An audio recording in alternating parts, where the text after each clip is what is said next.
без возачка дозвола, со 0,8 промили алкохол во крвта.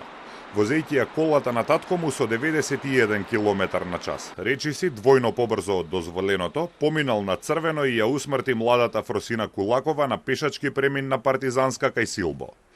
Обвинителството соопшти дека поднело обвинение за тешки дела против безбедноста на луѓето и имотот во сообраќајот против 21-годишниот Васил Јованов.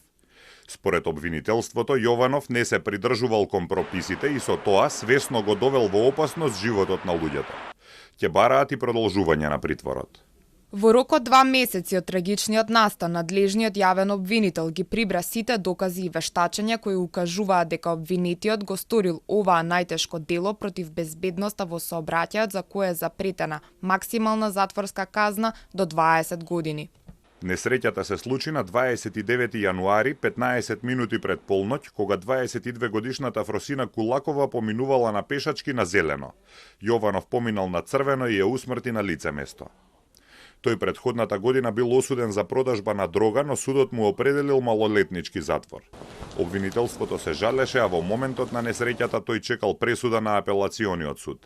7 дена по сообраќајката, апелација ја преиначи пресудата за дрога на 3 години и 10 месеци затвор. Во јавноста се појавија критики зошто бил осуден на малолетнички затвор иако бил полнолетен, но законот го дозволува тоа. Смртта на младата Фросина предизвика протести во Скопје и во нејзиното родно Неготино со барање за правдано и за зголемување на безбедноста на улиците. Се бараше и одговорност за таткото на Јованов, но родителите тврдеа дека тие не му ја дале колата. Постапката против неговиот татко продолжува.